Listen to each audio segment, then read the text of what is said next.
So he's going to be the first signing in the Cop and Savage era. Young attacking midfielder dubbed as the next Mesut Ozil. Very fitting with Ozil recently retiring from football as a whole. Can he come in and be the guy? We'll see.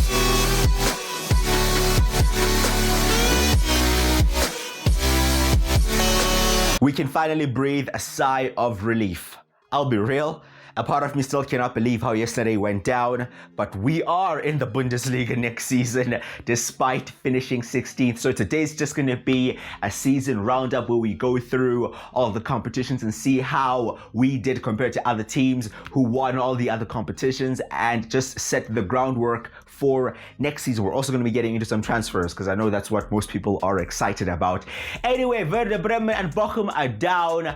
Bayern Munich winning their 11th league title in a row with Leipzig finishing second, Dortmund third, and Wolfsburg also in the Champions League. The DFB Pokal was actually won by Union Berlin, beating Hamburg, who, although being in the second division, made it all the way to the final. So good work on them. We, of course, turned around a 2-0 loss in the first leg to win 4-0 in the second leg and stay in the league. Real Madrid won the Super Cup early on in the season, and they have won another Champions League. This is getting ridiculous at this stage, mate.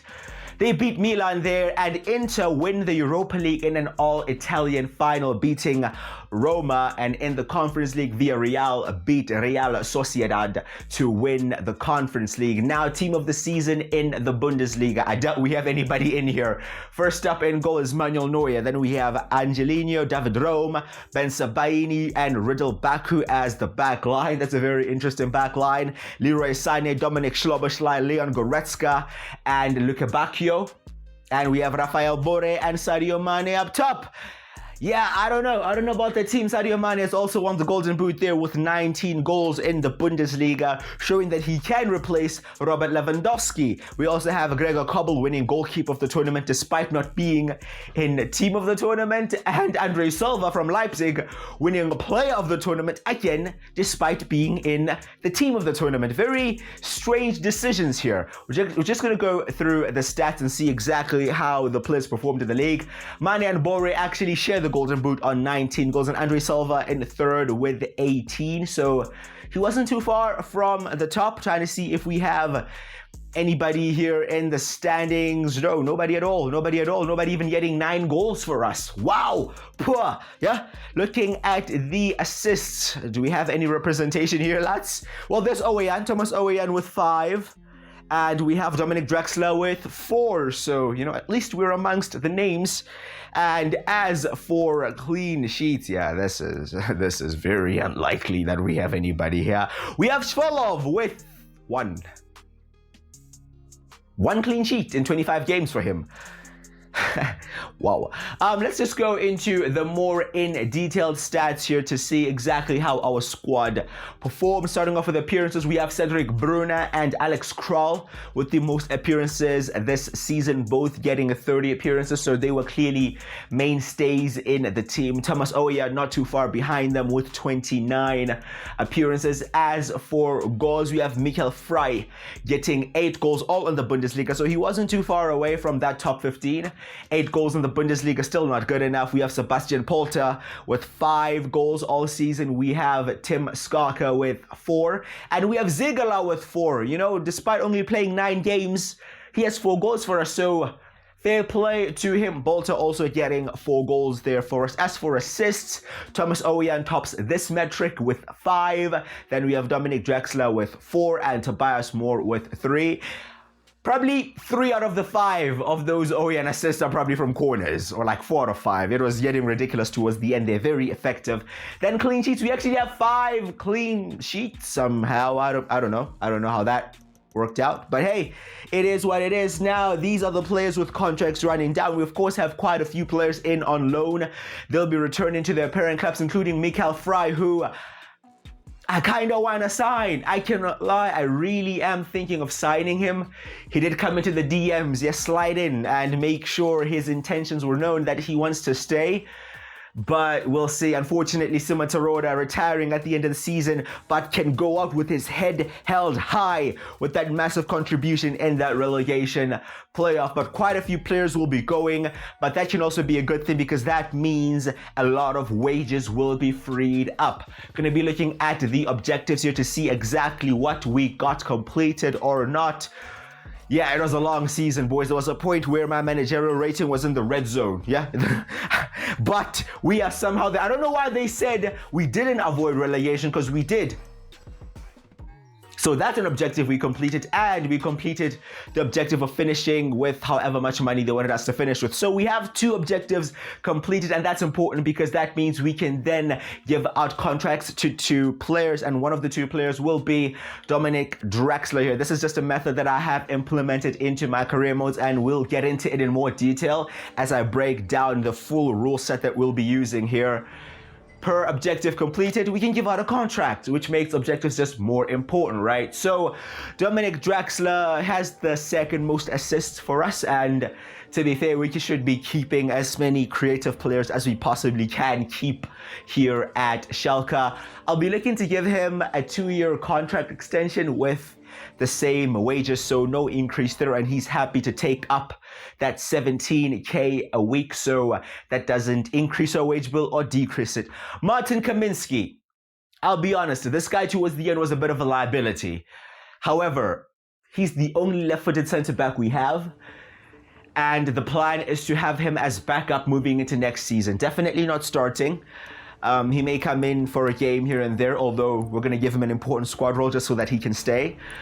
Yeah, it's very important because when we started playing Bruna on that left-hand side, we got a few mistakes at the back, you know, just giving the ball away and getting punished for that. And that's because it's much easier to play out from the back with a left footer on the left and a right footer on the right, you know, and he's the only left-footed guy we have. So we're going to try to keep him. Now going to check out the other leagues and see what happened.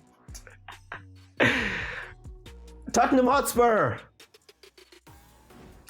Moving on, in the French league, Paris Saint-Germain have won the league yet again. Okay, normality, yeah? These are the things we need to see. Some sort of realism. Checking back the 2nd division just to recap. Oh, Hamburg have actually come up. So, good job on them, and Düsseldorf as well. I could have sworn that there was somebody else, but okay, maybe it's just my memory there. Yeah, just faltering. Anyway, Lazio have won the Serie A as well, so good on them. Inter finishing 2nd and Roma in 3rd. Gonna check out Liga Portugal, yeah, with Sporting winning the league, Benfica in 2nd, and Porto finishing 3rd there. And finally, we're gonna be checking out La Liga. And although Real Madrid won the Champions League, they only finish a point behind Barcelona, who win the league title there. Atleti, of course, in 3rd, and Bilbao finishing 4th. Now, that's the season done, boys. Those are our achievements. 16th in the league. I don't even know if that's an achievement. We got knocked out in the round 2 of the Pokal, which Schalke did in real life. And in the end, we won the relegation playoffs. Now, with the season officially over and the rescue mission complete, we can officially begin the impossible rebuild. We briefly touched on this in the first episode where I just introduced it to you guys and told you what we're going to be doing. This is how it works. Just to remind you guys, the challenge is to stay at Schalke for a total of 10 seasons and to make it the most successful 10 seasons in Schalke's history. If we don't win at least 1 league title in these 10 seasons, we have failed. If we get sacked, which we were close to, we have failed. And if we get relegated, which we were really close to, we have failed. Looking at Schalke's past honors, it's clear to see that the most successful decade in their history was between 1934 and 1944. In this time period, they got a total of 6 league titles and 1 German Cup. If we take a closer look at these 10 years, we find that they won the league back-to-back in 1934 and 1935. They then finished trophyless in 36 as they finished runners-up in the Pokal, won the league again in 1937 and finished runners-up in the Pokal again. In 1938, they finished runners-up in the league this time but won the Pokal, and then went on to win the league twice in 1939 and 1940. Their period of dominance started to slow down towards the early 40s as they only won the league title in 1942. The only other time that Schalke have won the league title in their history was in 1958. this remains their last league title. Now it's time to go through the full rule set and see exactly in detail what we can and cannot do and how this rebuild is going to work. By the way, I ask you guys to try this yourselves and see if you can complete this challenge. Firstly, contracts are given out per objective completed. This is something I've been doing for a while. It makes objectives matter even more. So for every objective that the board give us that we complete, we can give out a contract. That means objectives become more important because if we do not complete any objectives, we cannot give out any contracts and players will leave for free. Second up, you only take part in the preseason tour once you qualify for a European competition. If you're not in Europe like we're not, you're gonna have to skip that preseason tour. Unfortunately, that's another avenue of generating some sort of finances that you're gonna miss out on. Now it gets a bit technical. You have to employ a salary cap. This is the total wages you're going to be spending on your squad. So the original salary cap will be the first season's total squad wages, which you can find in the squad hub. And the salary cap can change depending on how well you do. So if you qualify for the Europa League or the Europa Conference League, it'll increase by 10%. If you qualify for the Champions League, it'll increase by 20%. But if you qualify for European competition and then you drop out, you're gonna have to subtract that. So constantly qualifying for Europe will mean your salary cap constantly increases, and that gives you a better chance to sign better players and more expensive players on higher wages. On top of a salary cap, we're also going to be using a wage structure. This is going to structure exactly how much a player gets depending on their importance of the team. This is going to be very different depending on the club you use, but it's very straightforward to work out. You go into the squad hub and you go to the player roles, and then you sort the player by roles and just check how much roughly each player is getting depending on their role. So I went into the Schalke squad and I gathered that the crucial players are normally between 20k a week to 25. Important are between 15 and 20, rotation between 5 and 15, and sporadic or prospect are between 0 and 5. Of course, they're going to be outliers, but this just gives you an idea of how much the players should be getting. So when you sign a player, you're going to be referring back to this wage structure to see how much exactly they will be getting. If they're asking for a wage higher than the role you have given them, then maybe you're going to have to give them a better role. Each team can also have top earners. These are players that can earn more than the crucial squad role, but they are limited. So if you're out of Europe like we are, you can only get one top earner. If you're in the Europa League or the Europa Conference League, you can get 2 top earners. And if you're in the Champions League, you can get 3 top earners. Yet again, if you're in the Champions League and have 3, and then you drop out of the Champions League down to Europa, for example, one of them are gonna have to go. Next up, we have scouting and youth. So the number of GTN scouts and youth scouts at your disposal depend on how well the club is performing. This just makes sense. If you are out of Europe, you have 3 GTN scouts and 1 youth scout. If you're in the Europa League or the Conference League, you have 4 GTN scouts and 2 youth scouts. And if you're in the Champions League, you have 6 GTN scouts and 3 youth scouts. The quality of the scouts does not really matter, so you are allowed to go out and get the best scout you can possibly find. There are also guidelines as to where you're going to send your scouts. 1 GTN scout is always assigned to the home nation, so we are in Germany, so one of our 3 scouts will be in Germany. 1 GTN scout is always left available to scout free agents, and all other scouts, in our case the only one other scout, can be sent to any desired nation of our choice. And all youth scouts are sent out for 9 months, and players are only going to be signed at the end of the scouting trip. This gives other clubs the opportunity to sign youngsters as well, so you may lose out on a few. You just kind of have to hope that some of the best youth prospects are not taken up and they are still available once the scout returns. And also, at least 1 youth scout must be assigned to the home nation. In our case, we only have 1, so the 1 scout we have will be in Germany. So I'm just going to show you guys here that I have done it in game. We only have 3 scouts like the rule suggested. One of them is in Turkey, the other has remained in Germany, and the final scout has not been sent anywhere. He's just going to be looking out for some free agents for us to sign. We only have 1 youth scout, Oscar Wolf, a 5-star, 4-star scout was the best we could get. So we're going to send him to Germany for 9 months. We're only going to see him at the end of the trip, and we'll be hoping that there are some good youngsters for us to sign in 9 months' time. Now on to development. Not much to note here. Just to know that you should never ever set a development plan that changes a player's weak foot or skill moves. And development plans that alter work rate can be used on youth players before they are promoted, so only while they're in the academy. That means you can never change a senior player's work rate. These restrictions add value to acquiring a player with a good weak foot and a good work rate or skill moves. Just makes it more special when you have that one player with 5-star weak foot or that one player with 5-star skill moves. It just gives them that unique feeling, because if you just go out there and make everybody 5-star, 5-star, what's the point? And now the part that we've all been waiting for, transfers. Of course, there are restrictions regarding transfers. Firstly, incomings. You can only buy a maximum of 5 players per season, and this is broken down into 3 in the summer and 2 in the winter. You can only loan in a maximum of 3 players per season. This is again broken down into 2 in the summer and 1 in the winter. You can sign a maximum of 3 free agents per season. Of course, you can sign free agents whenever throughout the season, but only a maximum of 3. And before signing a player permanently, we have to refer to the 5 factors of feasibility. I'll explain what those 5 factors are in a second here. Outgoings. You can sell a maximum of 5 players per season. So similar to buying players, we can only sell a maximum of 5, and that's 3 in the summer and 2 in the winter. But we can loan out an unlimited amount of players domestically, but a maximum of 8 abroad. These are the European rules.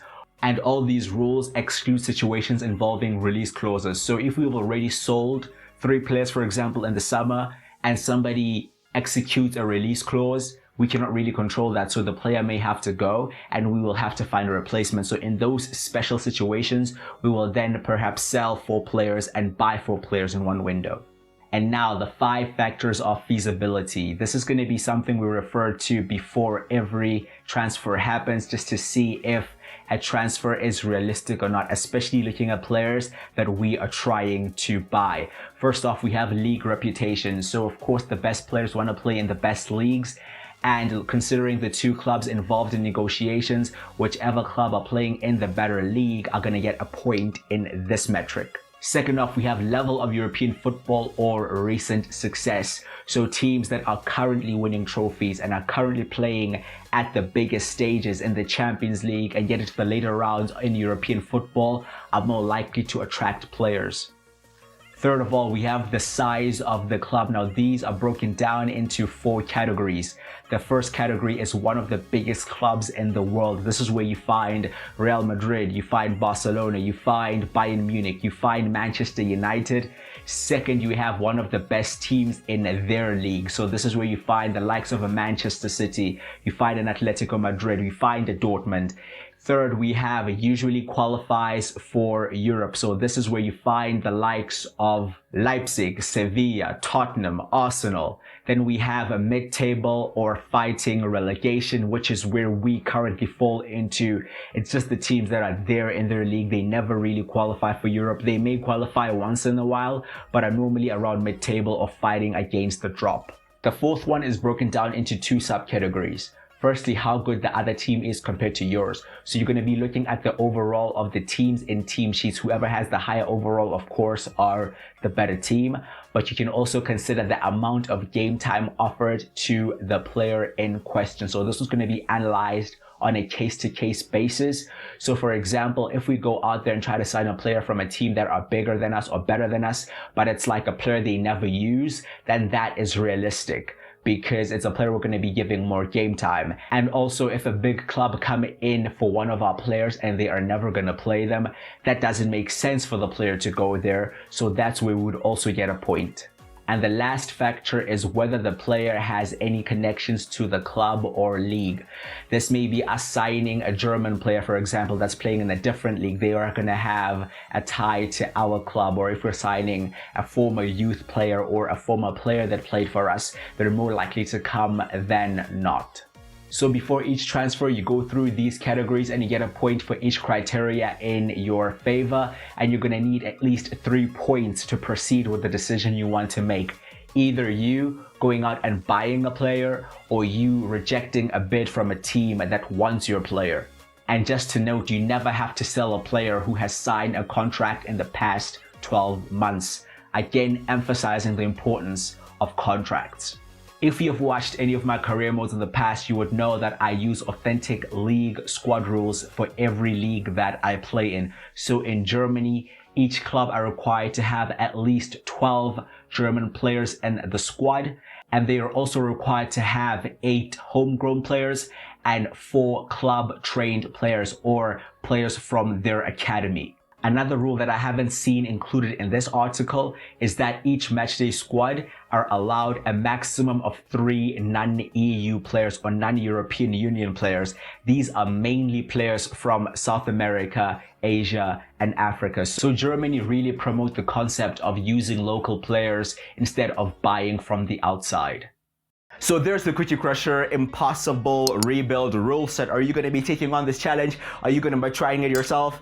Well, go ahead and let me know in the comments. We're going to be starting off here with a young playmaker in Arda Güler. You saw we have a scout out in Turkey looking for young Turkish dons, and this is one of the main guys we were after. We need as many playmakers as we can. We need as many technical footballers as we possibly can get, because that's one thing we were really struggling with. This, of course, is a realistic move because we are playing in a better league. We are playing for a bigger club, and we are playing for a better team. Of course, they may have us on recent success because they probably compete for the Turkish title more than we compete for the German title, but all in all, it is a realistic transfer that we have given him an important squad role and have given him the wages accordingly. We agreed a 10 million fee here for Güler, so he's going to be the first signing in the Cup and Savage era. Young attacking midfielder dubbed as the next Mesut Ozil. Very fitting with Ozil recently retiring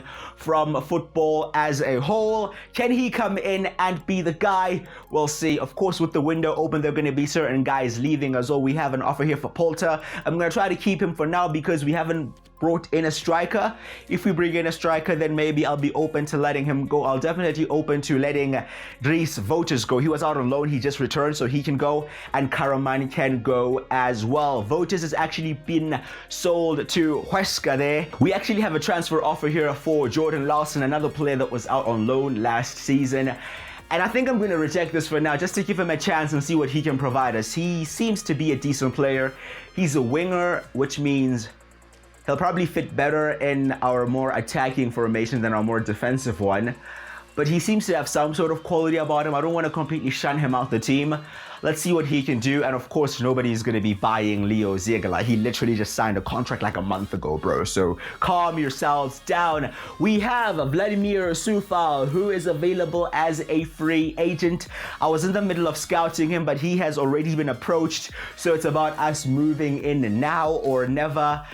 Not fully knowing his stats, but he seems to be a solid player, especially defensively. Looking at his crossing there, it's probably not the best crosser in the world, but he's already been approached by Girona. Was it Girona? Yeah. Out in Spain. We don't really want to be losing out on him, so we're going to go in here for Vladimir Sufal. We have to tie down that right back position because you saw we were playing all kinds of players out there. We were playing Salazar at right wing back. We were playing Tom Kraus at right wing back last season, and it wasn't great, right? So let's get in a more natural player in that position. He isn't great going forward, to be fair. But I guess we have to compromise. You know, we cannot have it all here at Schalke. We're going to be offering him a 3-year contract, and he has wanted a crucial squad role, so the wage range is going to be between that 20 to 25k. Let's see if he will take 22k. It's always difficult negotiating with players that come from a Premier League club because they're used to the high wages, but he's actually open here to 22k a week. I'm just gonna look to lower the bonuses a bit here to see what we can do. Maybe 150k as a signing on bonus and 20k. He's holding out for that 22 now. Gonna have to be smart with our planning here because you saw we have a wage cap, and although a lot of players leaving for free, we have quite a lot of wages available. I think it's actually 183,000 that we got off the wage bill. So we have quite a lot of wages available, but we have to be very wise with how we use them and not just, you know, sign loads of players on high wages for no reason. But Vladimir Sufal has been signed, and he is our next signing. We have a transfer offer this time for Alex Kral. We also have one for Boston. We'll just accept that. But Alex Kral is a main talking point because it is from Napoli, and this is a move where we would have to accept this deal. They're a bigger club. They're playing, well, the league is probably the same level, but they're in Europe as well. We'd have to accept that, but we have completed a objective already this season. Going back to the rule set, if we complete an objective, it means we can give out a contract, and that's exactly what we're going to be doing. Just so that we can keep him, we're going to be giving Alex Kral a contract. This is a big investment so early in the season, but I don't think if we sell Kral, we're going to be getting a better midfielder. Of course, if you give a player a contract, you don't have to sell them for the next 12 months. So this at least secures Kral at the club up until the next season. So you have to be aware of the contract situations with your players, and you also have to keep track of how many contracts you've already given out in that particular season. Kral is going to get a crucial squad role. I'm going to try to give him 23k. Will he accept that? He'll accept that, actually. And Kral, with a bit of a wage increase here, will be staying, and then we can officially block any offers for him for the next 12 months at least. We now have Tom Krusher, a player that was in on loan last season. He had to go back, but we're going to try to go in again and maybe get him on loan with possibly an option to buy, because we've lost quite a few midfielders that have left for free, and I don't think we have the money to be buying loads of midfielders. You saw that we've only bought one player and we already have like 30 something million left. You know, we don't have a lot of money, and gonna try to bring him in on loan here. At least Leipzig are open to it, you know. So a 1-year loan with an option to buy would be perfect for us, so that if he performs well and we think it's worth investing in him, we can spend that money next season. They're looking for us to pay most of the wages here. See, it's not great now. That's 24k out of the wage bill already, but it's fine. It's fine. Whatever, man. Whatever. We'll pay that, and they're going to be asking for 17.7 million as an option to buy. We'll accept that. We'll be hoping that next season we're in a better financial position. I don't know if we can say that the aim is to go for European football this season. I think it's just about seeing how the season pans out. But 17.7 million is not too bad, and Tom Kraus is in on loan. We have an offer here for Rodrigo Salazar from Fiorentina. Fiorentina, not enough of a big club to force us to sell him, so we are going to be rejecting that. And then we have Idrissi, an offer from Rangers, another guy that was out on loan last season. We're not going to be using him, so we're going to be accepting that. Olivier Boscagli, a guy that I've been tracking for a while. Unfortunately, we don't have a full scouting report on him because we don't have a scout out in the Netherlands. He is a left-footed centre-back. You can see there, the preliminary report just states what are his best attributes. So interceptions, jumping, reactions, long passing, which is very good, and composure. He clearly is a ball-playing centre-back who is decent technically and is competent with the ball to his feet. Unfortunately, PSV are in the Champions League, boys. So that's not going to help our chances of signing him. And they are a better team than us. When you look at their overall here, it averages out to a 76. So they're a better team than us, and they are in the Champions League. This means this transfer is going to be unrealistic, and we're not going to be able to complete it. Unfortunately, you can see our overall there is not even close to matching theirs. So although I really wanted him, this is a case where this is not a feasible transfer. So we're going to have to move on and try to get a different target in at centre-back. Bostogan has been sold to Burnley, so a bit more money coming in. We're not making any big sales, so the amount of money we're bringing in is not astronomical. We have Alexander Nubel, Bayern Munich goalkeeper. Of course, Svolov was in on loan. He's gone back to Hertha.